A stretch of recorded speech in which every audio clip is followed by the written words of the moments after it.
Sa 6, verse 29. Sabay-sabay natin basahin sa verse 29 ng chapter 6. Go! Jesus answered and said unto them, This is the work of God, that ye believe on Him, whom He hath sent. Tayo po'y manalangin. Dakilang Diyos ang makapangyarihan sa lahat. Salamat Panginoon sa iyong mga salita na aming nabasa. Salamat po sa choir at ang special number sa aming mga bisita na dumalo at ang bawat mananampalataya na dumalo, Ama. Salamat po sa iyong biyaya. Kung hindi sa malita ng biyaya, lahat po kami ay wala sa iyong pong banal na harapan. Dalayan ko po, Diyos, na hindi lang po sa amin, kundi ang kapatiran po sa Norway. Yun po sila, pagpalain Panginoon. Ganun din po kay Joy dito po sa Portugal. Kay Father na ingatan mo rin siya, ma. Ganun din po sa Singapore. I pray, O great Father, na salamat po sa mga bisita na ito. Ikaw po makitanaw Panginoon sa mensahe mo na yan. At wala akong makailangan magsalita o Diyos. Kung hindi sa iyong mga biyaya. I pray, O great God, to give you more power, to deliver thy word, that thy name will be exalted in the midst, based on all of us. I pray, O God, anong po nakita mo sa aking patawarin mo kami, Ama. In Jesus Christ, I pray. Amen. Lahat po, magsipo.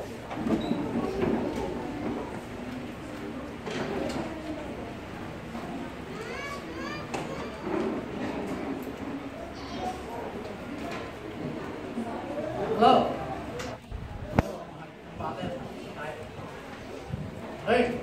Dito po sa 6:29 po ng John. Hagawan ko ng Ilocano kasi meron namang kapatid natin hindi makaintindi ng Ilocano, ng Tagalog po dito. Kaya naintindi lang natin Ilocano lahat. Okay. Una na dito, ni Jesus Christ nagsasao in verse 29 ng chapter 6. Dito na ni Jesus Christ katakwada. Dahil ito'y titrabaho ni Apo Diyos na mamati kayo. Kanya na nga isuday dating bauna. Kaya nasawa hindi niya anak na bugtong yung bugtong na anak niya. Iyon po ang dapat nating pananampalatayanan na dapat tayo magtiwala sa bawat isa. Na iyon po ang dapat natin bigyan ng importansya sa bawat mananampalataya. Ulitin ko po, magandang umaga po sa ating lahat. At ang bawat mananampalataya nasa ibang bansa ay kumusta naman kayo dyan mga kapatid? I hope so na maraming blessing na pinapagkaloob ng Diyos para sa atin. Ang buhay lamang po ay sapat na. Easy enough for us to worship. Atin din ang pang buhay kundi ang ating mga kalusugan. At ang ating karagdagan ng ating buhay na tayong bigyan. Nagyamon tayo ng Diyos. Kastamot ako di kapsat natin di Canada. Si Sister Rosie, saka si Carlo. Iwan ko lang kung nakikita niya sa YouTube ko. Kita ko yung YouTube ko ay maganda rin po yung mensahe. Kung lamang naramdaman natin ang kahulugan ng mensahe na lagi pinapangarap ko sa pagkito. Namin natin pa, imasin tayo imanan yung mensahe, pero magsuk tayo spiritually. Anyaman tumiyagang ito yung pagkito. Kaya kung na ikinasabi ko ng kasuratan, ang nagamin titrabaho ni God the Father. Titrabaho ni God the Father, saan nag-backlight kayo? Hindi mo nagbubuhat ng kahoy yan? O nagtuturo na tayo po ay dapat maglingkod sa Diyos. Kundi tinuturo niya sa anak o isusuro na dayday anak. Madagiti taga-taga dapat dakma amamati ka niya na. Naisuyin ba niya ama? Di kaya't nasawa. Yun bang ibig sabihin? Iyong talatang 29. Sino ba ang sinubo niya ama? Ang tandaan ninyo, ang unang nangaral ng gospel, the beginning of the gospel of Jesus Christ was already preached. Panahon pa ni Jesus Christ. Before Jesus Christ, na bumaba sa lupa, mayroon na pong nangaral. Bago bumaba si Jesus Christ, o bago may panganak si Jesus Christ, mayroon na pong naunang naunang naipinanganak, na Sino yan? Basahin ko sa Mark chapter 1 verse 1 and 2. The beginning of the gospel of Jesus Christ. When God the Father sent His messenger. Sino yung pinsaniro na yun? Wala na kong iba, kundi si John the Baptist. Okay? Maliwanag ko.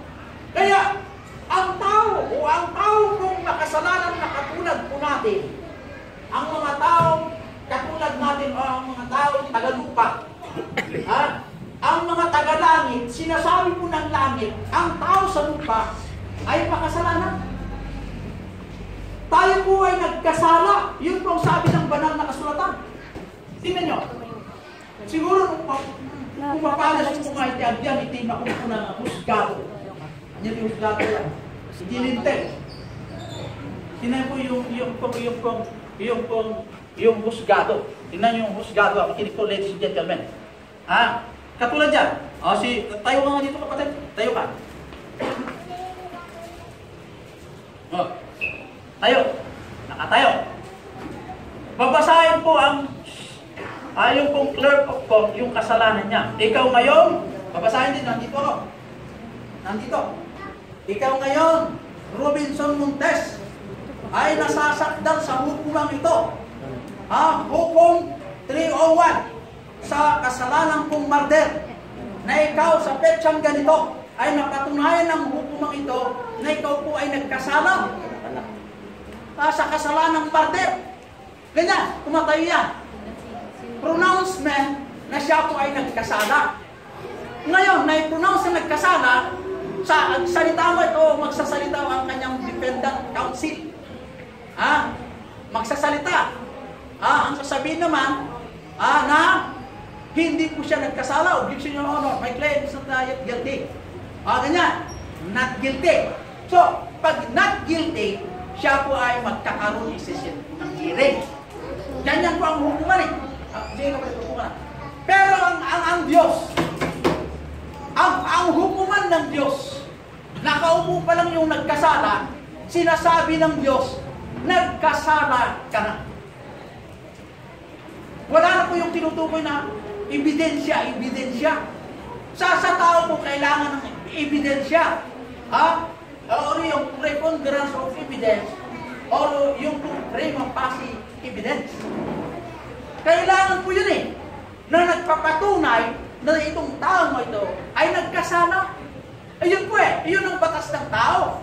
Pero ang batas ng Diyos, nakasulat po sa banal na kasulatan, lahat ng tao nagkasala. Wala pong pwedeng mag-object yan. Kaliwanag ko. Dahil bakit? Kasi sinabi po ng banal na kasulatan, noong tayo po ay nagkasala, I was spiritually dead. Iyon po ang ating katayuan. Sa Ephesians 2:1. I was condemned already. Tayo po ay na-condemn. Nasintensyahan ko. I had the wrath of God abided on me. John 3:36. I was a servant of sin. Romans 6:17. I was lost. I was held for the lake of fire. Revelation 20 verse 15. Iyon po ang ating kalagayan sa hukuman ng langit. Ngayon, ano ba ang remedyo? Ano ba ang solusyon? Yung bang pagsalig o paglahok sa iglesia? Iyon pa ba ang paraan para tayong maligtas? O ang religion ba ang pwedeng magligtas sa atin? Okay. Nagkasala ka. Nagkasala ng murder. Gagawa ka ng mabuti para mabayaran mo yung ginawa mong kasalanan. Hindi mo pwede. Dahil meron tayong dalawang kasalanan. Kasalanan panlabas, kasalanan panloob. Yung kasalanan panloob, ang ating dugo, madumi na. Ang panlabas, madumi na rin. Hindi mo pwede sa magitan ng batas ng tao ang pagsunod. Iyon po ang magbibigay sa atin ng pagbawalang sala. Ikaw ngayon, Robinson Montes, pinawalang sala. Dahil sa insufficiency of evidence presented by the defendant counsel o the plaintiff. O di maganda yung gano'n? Ebidensya. Pero sa Diyos, hindi niya kailangan ebidensya. Basta sinabi niya, nagkasala ka. Anong patunay? The Bible says. Maliwanag. Ano kayo ng solusyon? Kaya nga, yun po ang reason kung bakit tayo po ay mayroong salvation na itong Ebanghelyo. Anya ti Ebanghelyo aya? The good news. Anya ti good news na imbag nga damag. Anya ti na imbag nga damag. Yung gospel. Ang yung gospel. Di pang nakatayo pa nakaikali ni Kristo. Di gaya ti good news. Apay nga natay. Well, kaputa may nabayadan, ibasong mo. Iso nga kapilitan o dapat obligado, ibawat mananampalataya sa atin, nga ikasaba, iti pa nagbabawi. Anya nga iti puktoto ni tao, nagkasala maruday. Iti baga kanya na, sikang managbasong ka. Yes, una naman. Awatan maruday niya, mapagkasundo makinyama, nga iso dahil yung baon na nga Kristo. No, awatan dahil nga Kristo, nga mapagkasundo ka kinama, unang tinasan mo na kasulatan, you will be justified. Naglulog, justified by faith. Justified by faith. Pinawalang sama sa magitan ng pananampalataya. Ang liwanag ng banal na kasulatan ng mga kapatid. Excuse me. Ha? Kaya, hindi nang nagam ti Ebanghelyo. When you heard the gospel message, I call upon the name of the Lord. Tinawagan ko ngayon. Niya ako nga din di langit. Niya ako Diyos nga din di langit. Ang Panginoon na nasa taas. Papakinggan niya ang mga makasalanang tao sa lupa. Kung ang kanyang hihingiin ay ang pagsisisi sa kanyang kasalanan. Doon lamang makinig ang God the Father. Ano po yung panalangin mo? Ikaw ay ang saved. Anya pa itikararan kung ang save ka. Handa ka nga dinggin niya, ama. Nuhan laing at ipanagbabaw. Uwa po, mga nakabalik kayo manangasing ng Diyos. Managbasula. No, di dyan yung kadawatan, katpakawan na mga dapo, tinagbasula. Then, awatik ni Jesus Christ. Bilang tagapagligtas at Panginoon. Kung iyan po ang iyong panalangin, ang sabi po ng banal na kasulatan, ha? You will be justified. Pinawalang sala ka na sa pamamagitan ng pananampalataya. So nga po niya ako Diyos. Iyon po ang ating kalagayan sa banal na harapan po ng Diyos. Kailangan ng tao ay magsisi upang ang ating pong kasalanan ay mapatawa. Hindi po yung anib. Hindi rin po yung pong mayroon ng sekta na malaki. Hindi rin po yung simbahan na nagtuturo na mayroong Jesus Christ. Pero pag tinanong mo, sigurado ka ba sa langit pupunta pag tayo namatay? Hindi ko alam. Kung gusto mong kumilapis, maraming mga peke ngayon. Baga kung kada kayo ure bilang buwan. Baga na anak akot niya ako.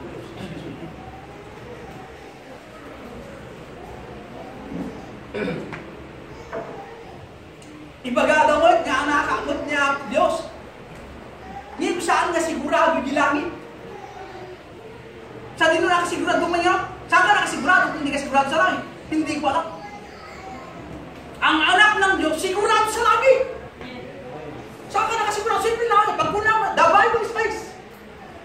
Ang sabi ng banal na kasulatan, dito tayo sa banal na kasulatan, naayon sa Constitution, sabi naman ng Husgado, naayon sa civil law, naayon sa criminal law 1, criminal law 2, naayon po sa batas ng tao. Ikaw ngayon hinahatulan ng 25 years o reclusion perpetua, 25 years sinabot.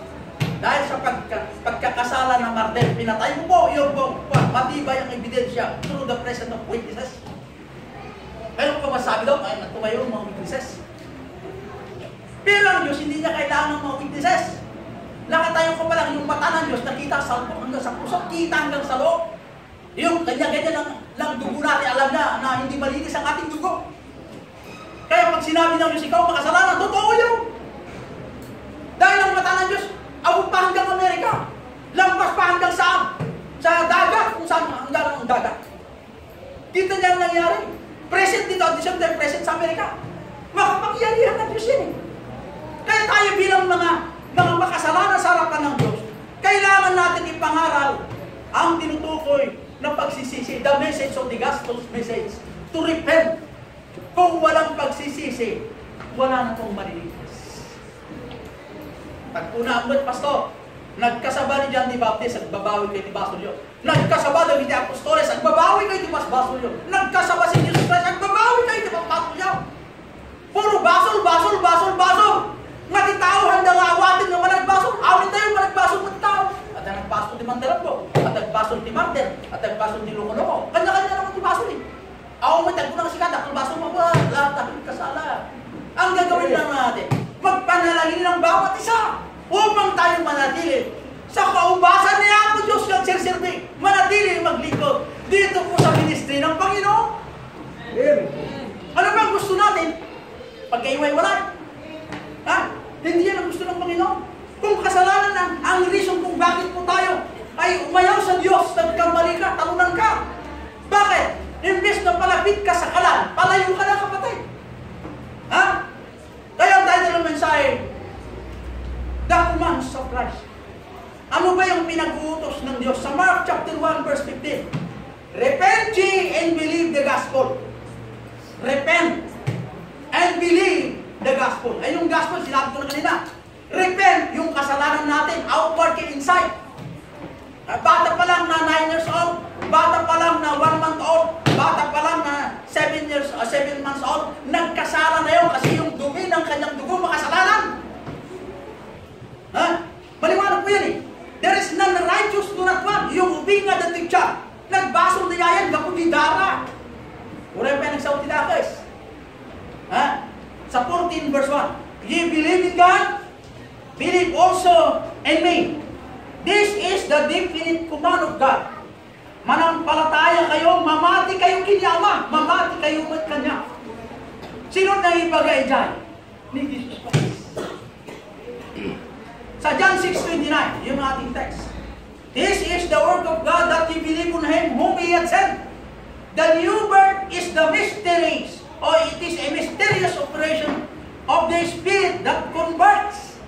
May isang misteryo nga saan yung may paliwanag katulad natin po ng ating mind is limited knowledge or limited wisdom. Misteryo po sa atin yan. Ha? Kaya ang Diyos, magpasalamat tayo sa Diyos. Kaya ngayon, siya po ay bumaba sa lupa at nabalot ng laman sa layuning ipakilala ang Ama, na ang Ama mapagmahal sa mga makasalanan. At ang anak, sinabi niya po ang tungkol sa Ama. Ang anak, kilala niya ang Ama. At ang Ama, kilala niya rin ang anak. Maraming hindi naniwala dyan. Ha? Maraming adult isaan niya na mati. So nga, ladies and gentlemen, no sino tagi mandar kada tayo the commands of Christ, we should have no choice but to obey. If we reject His command, we are the loser. If we obey His command, there is a blessing. Amen? Amen. Ado pala, kasusukit na kapsa. Ha? Ado na pala. Following Christ. Ha? Sa John 12:26, if any man serve me, let him follow me. Sa John 12:26, if any man serve me, let him follow me. Sa Lucas 9:23, if any man will come after me, let him deny himself and take up his cross daily and follow me. Tingnan nyo. Dagit ibabalasan na kabataan at taw-tawin ti 13 pataas. Noong nangako ti boyfriend ang mamakida, hindi nangako ti Biblia, patsindang hindi daw paspasan. Napatpatig pa yung karin ni boyfriend. Hindi kayo. Ha? Datayo mananampalataya na tinubos ni Kristo. Number 1, maniwala tayo yung sinasabi ng banal na kasulatan. Na saan po nakasurata? Nagsakit ka pakinggang tilaman dahil nga bisang masaksakta. Ngimisunod ti pakaagasan, ti spiritual natin na wounds. Nung iti sakit ka physical ket agasan ti doktor, makaraman ka ti sakit, saan ito maagasan? Adaya din ti sakit mo niya, manamarita ti sakit na kinagasan. Makaramdam ka ti sakit. Hindi inutun na kamay, makaramdam ka ti sakit, ngayon pakaagasan. Dahil yung saon niya ako Diyos, saan lang ang espada, saan lang ang hydrogen bomb, mangagas ni Saul niya ang Diyos. Dahil ang salita ng Diyos ay isang bukal na hindi po natatapos. Walang hanggang ang salita ng Diyos. Kahit langit at ang lupa ay mawala na. Pero ang kanyang salita ay nanatili. Magpasalamat ang salita sa Diyos. Ito po ang ating basiman. Na ang tao ay nagkasala. DJ libro the constitutional law. Civil law, remedial law, mercantile law. Ang daming batas. Yung mga auto, namamatay na sila. May hanggan ng kanilang buhay. Pero kinikilala ang mga readers, they are brilliant and excellent magna cum laude. Accomplished. Ngayon, di problema ay dyan. Nasaan naman ang kahati ng Diyos ang wisdom pinahirap? Itinuturo ba nila kung wala ang nandoon, wala ako sa lupa? Ang karunungan mayroon na ako nagmula sa Diyos na ibahagi ko sa inyo upang malaman yung batas. Pero ba? Wala.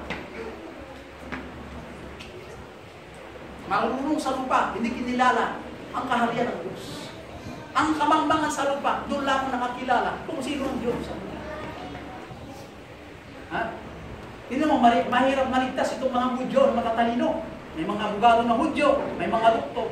Hindi sila nanampalataya kay Kristo. Pero nanampalataya sila sa Ama. Pero ang ganyang ugali, mayroon pa rin hanggang ngayon niya. Si Kristo ay tao, hindi Diyos. Samantalang sinabi ni Kristo, siya rin po, yung pong Espiritu.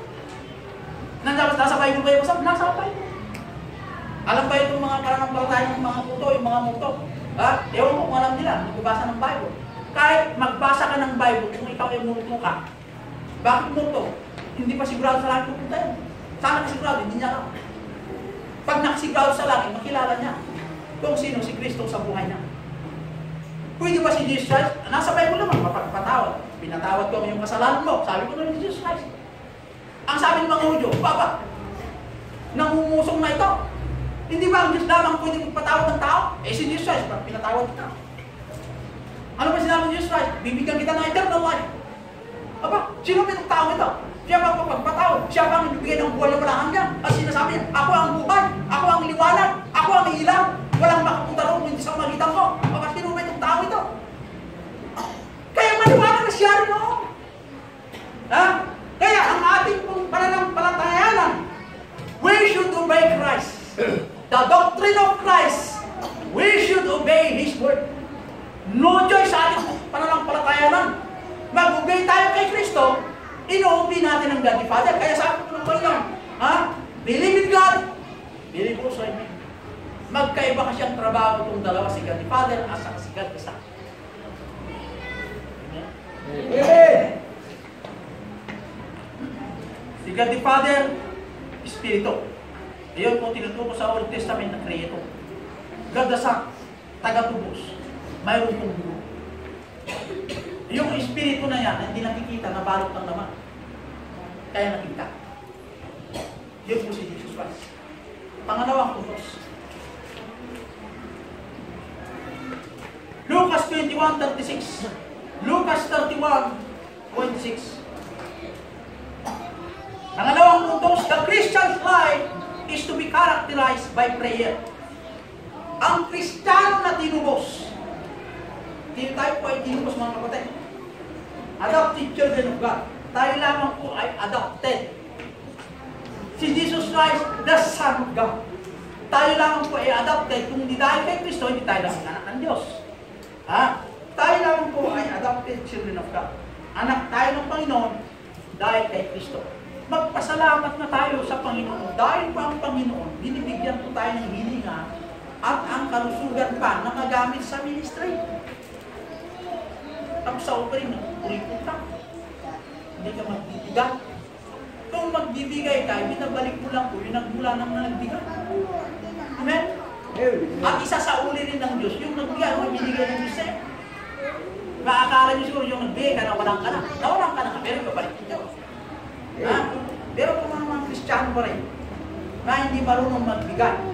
Sa Lucas 21:36, ang sabi po ng Bible, watch ye therefore, and pray always. Mapagmanman kayo, kan at karanag kayo ngakan kanayo. No kung mga military, always contact the headquarters. pa sa headquarters. Kasi yung radyo man, siya po nag-i-inform ang ating kalagayan ng platoon o ang ating mga kumpanya. Kung pupunta kami sa Cordillera po operation, lagi puntakin po ang headquarter.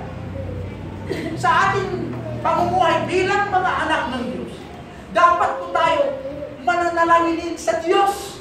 Bakit di manalangin? Bakit hindi pa alam ng Diyos ang ating nagagawa? Hindi ba alam ng Diyos ang ating kalagayan? Alam ng Diyos ang ating kalagayan. Kaya binibigyan tayo ng pagkakataon na tumawag sa Kanya. Binibigyan tayo ng pribilehyo na makiusap sa Kanya. Dahil pag ginawa natin na tayo makiusap sa Kanya, natutuwa ang Ama.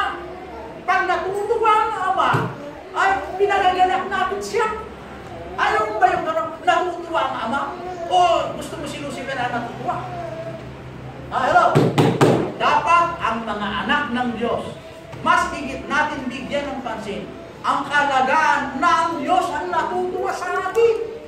Dahil ang buhay na mayroon po tayo, hindi natin pag-aari. Pag-aari ng Diyos yan. May karapatan ka maggamitan ng buhay. Wala naman. Nasaan sa Biblia yung gamitin mo yung gusto mo? Hindi. Ang sabi ng Bible, humihirap ka lamang ng buhay, paggamit ka yung gusto, yung saan ka humirap. Gano'n yan. Nasa Bible yan. Sa full gospel. Ngayon, nasaan yung Bible yung gusto mo kasunod? Wala sa Bible yan. Yung mga message na sumisigaw. Nasa Bible ba yan? Wala. Kung wala, another gospel. Saan na kung ngayon? Kay Lucifer yun. Amen, ladies? Amen. Ha? Huwag yung gamitin ng ganyan. Ha? Kaya kasi, ginagamit ni Satan ito mga weaker vessel. Ha? Pray that you enter not in temptation. Pray for them which despitefully use you. Be faithful, sabi po ng Bible. The Christian is made great because he has faith in a great God.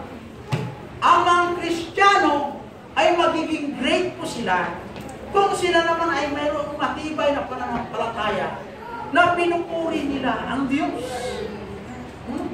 Kaya, sa Mark chapter 11 verse 22, ang sabi ng Panginoong Jesus, have faith in God. Manampalataya kayo sa Ama. Ang problema, nanampalataya ka sa Ama, pero hindi mo naman ginawa. Si Satanas nga, nangiinig ka sa manampalataya. Si Satanas, bakit hindi naligtas si Satanas? Kasi si Satanas, kailanman hindi maliligtas kasi nasa espiritu na. Ano ba ang reason? Si Satanas ay nasintensyaan na. Nagkaroon ng digmaan sa langit at nakita ng Diyos ang kanyang heart. Kaya nagiging Lucifer, nagiging Satanas, Lucifer. Kasi nakita ng Diyos ang kanyang heart nung siya po ay Lucifer. Iyon po pinakamagaling ng heart. Pero yung ganyang ugali ni Satanas, mayroon pa rin ganyang ugali ng Kristiyano. Na gusto nila magiging ugali ng asbang. Gusto nila sila ang head. Hindi pwede yan mga ladies. Meron ba yung awiting? There's a grand day. Yung, alam niyo mo yung awiting yung there was a grand day? Pawitin natin mga ladies. The pants I used to wear, I wear them no more. The pants I used to wear, I wear them no more. Aawit ba mga ladies dyan? Pastor, parang mabigat ata ako yung aawit eh. Kasi nagpapantap ako sa bahay. Sige lang. Kaya ba mga ladies dyan, ladies? Kung ang mga men kaya magpapalda. Sige nga. Saan si Ivan? Ito si brother Edmond. Pahirapan ko ng palda. Okay na. Si Mr. Edmond niya, ay naku, oo. Ay mama, ay talaga. Tatlong ano niya. Pero pag sabi na, ako. Ang lalaki nung pagda. O di ba gano'n? Nakakaya naman nyo. Pag ang ladies nakapantalon, ano sa tingin nyo? Sa tingin ng mga berdugo, natutuwa sila. Pero sa tingin ng Diyos, abomination. Okay? Ini-insult natin ang banal na Espiritu Santo. Ay, mananampalataya ka. Ha? Ha? Have faith in God. Be not faithless, but believing sa John 20:27. Kaya nga, hindi mo kailanman Kristiyano malalaman ang buhay ng Kristiyano na ugali mo mananalangin. Hanggat hindi mo hanapin ang John 5:39 na search the Scripture. Search. Hanapin nyo sa Scriptures kung ang ating basihan ba ay nandito sa banal na kasulatan. Ang bakla ba ay nandito sa banal na kasulatan? Wala. Lalaki ba mayroon? Mayroon. Babae mayroon? Mayroon. Bakla? Wala. Nakakaya naman yung kapatid. Ha? So, tingnan, pati mga tip. Murap na ating mga tip. Search the Scriptures. Ha?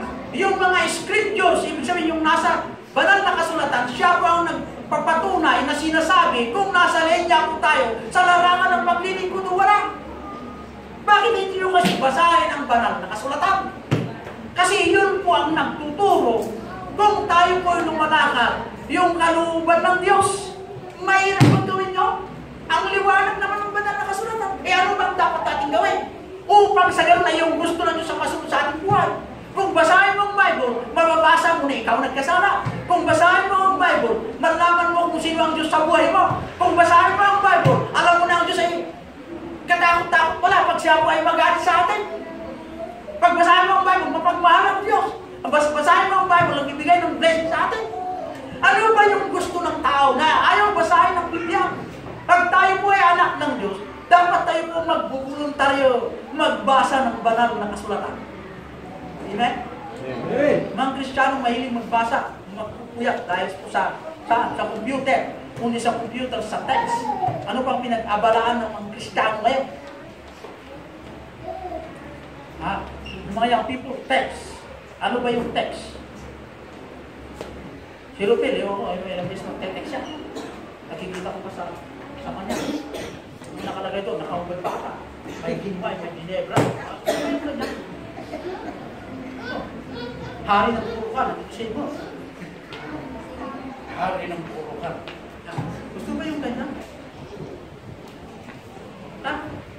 Wala ba yung ganyan mo, nagbasa ka ng Bible? Kasi pag magbasa ka ng Bible, maraming mag-alipos ka sa'yo. Nakakita ka.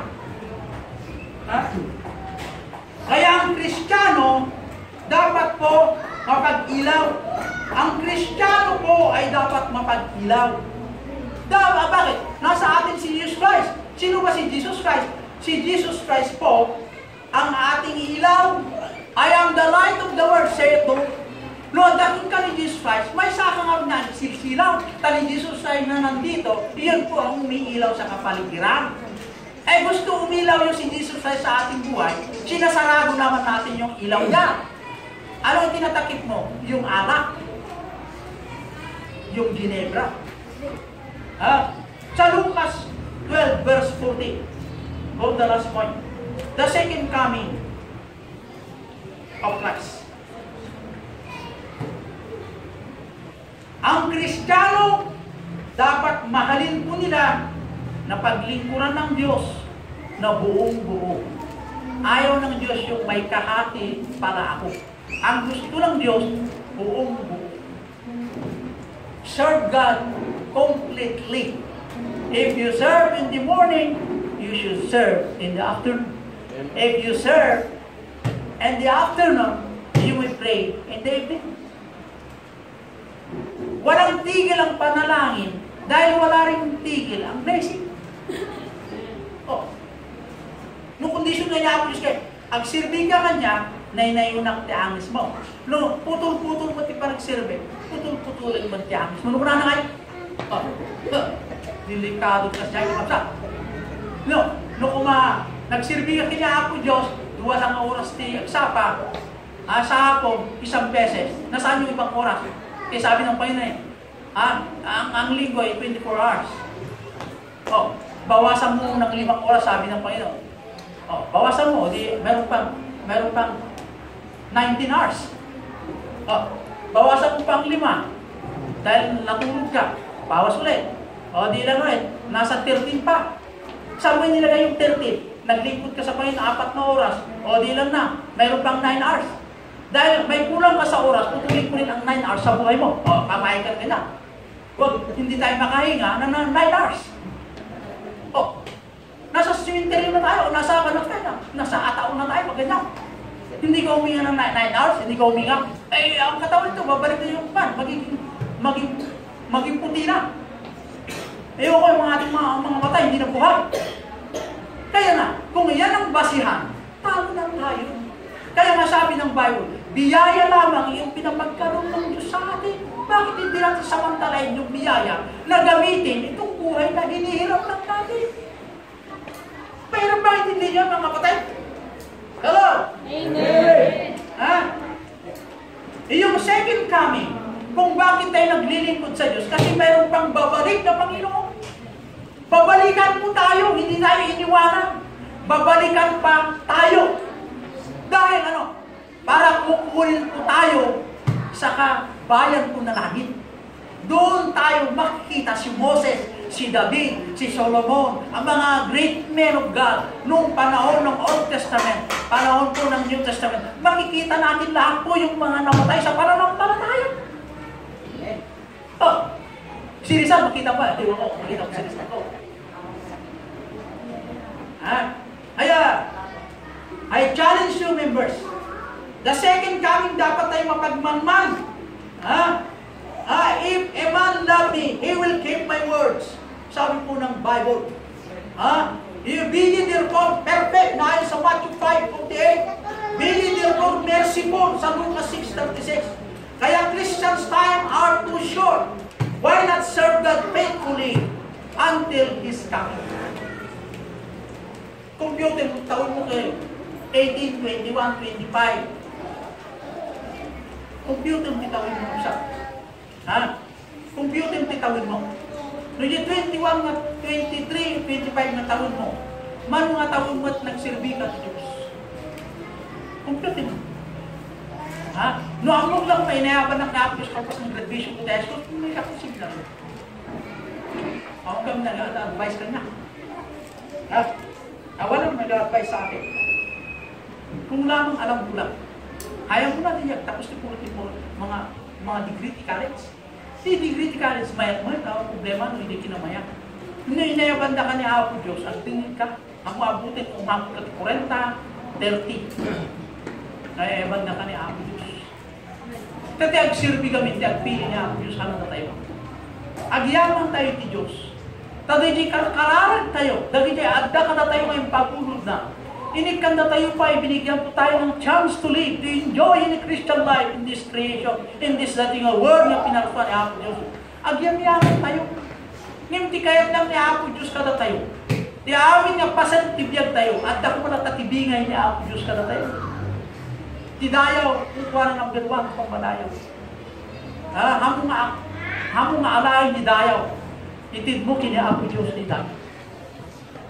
Hello. Ito kayo po mga visitors po namin.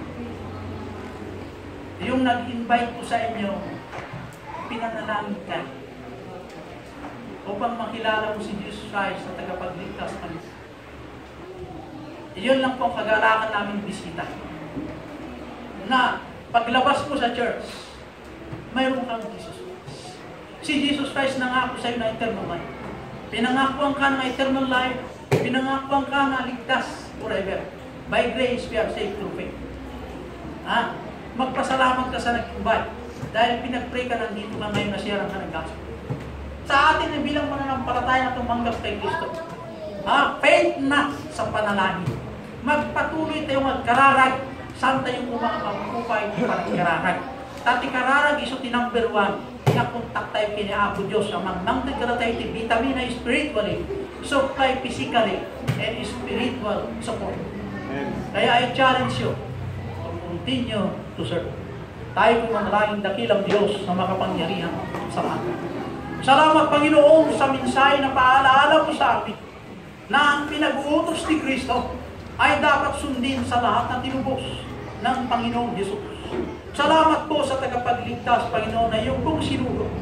Nasa magitan ng pananampalataya na ipinagkaloob mo sa amin, ay ang Panginoong Jesus nangako sa amin ng eternal life. At nasulat na po ang aking pangalan sa libro ng buhay sa langit.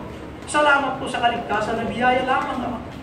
Tulungan po kami, Ama, na isa pamuhay ang iyong katunguhan, na kami po'y manatiling tapat hanggat hindi mabalik ang Panginoong Jesus. Dalayan po, Diyos, na i-bless mo sa lahat na nakinig ng mensahe, sa lahat na nakaunawa. At ang hindi nakaunawa, bigyan mo sila ugang pagkakataon, maintindihan po nila ang mensahe na iyan. At ang nabahagyan po ng kaligtasan, Panginoon, sana po ay totoong tinanggap niya si Cristo Jesus na buong puso. Sa may problema, physically, financially, o spiritually, I pray you, Father, na ikaw rin po ang pinakamagaling na doktor, na provider ka sa lahat ng pangailangan ng iyong mga anak. Kung lamang ang iyong mga anak po, Diyos, ay maging masunurin sa inyo, wala akong problema, Ama, sa mga bawat dalangin po namin. Dahil ikaw na Diyos, pinapagkaloob mo lamang po yung dapat ipagkatiwala mo po sa akin. Salamat po, O Panginoon, sa lahat ng pinapagkaloob mo sa bawat isa. Dalayan ko, Diyos, sa mga members to challenge them to come to the altar. Ang mga men upstairs, mga women downstairs, na tayo po ay magbuklod sa panalangin na humingi ng Diyos ng kapatawaran sa ating nagawang kasalanan. At kausapin natin siya sa altar na anuman po ang iyong dalangin. Why not come forward, kapatid? Kayo po, mga kapatid, gusto mo pong manalangin sa why not come to the altar? Makisara po yung dito. Walang nalabas. Pagkatapos yan, magkakaroon po tayo ng closing prayer. Tayo po lahat dito sa altar. Tayo po ay manalangin. Ano po yung panalangin nyo sa Diyos? Why not come to the altar and pray? Ano po yung gusto mong hingin sa Diyos? Why not come to the altar? At tayo po ay magkaisa sa panalangin. Sa aming mga bisita, tanong lang po. Tayo po ba ay sigurado sa langit? Pag tayo namatay, 100%? Sa bisita po namin, meron ba tayong bisita po ikaw? Pag hindi sigurado, itaas mo kamay mo. Pero pag sigurado, huwag mo itaas ang kamay. Sa iyong bisita, are you sure in heaven? Pag tayo namatay, pakitaas ang kamay. Kung itaas mo ang kamay mo, hindi pa sigurado. Pero kung hindi mo itaas, sure ka na sa langit. Okay?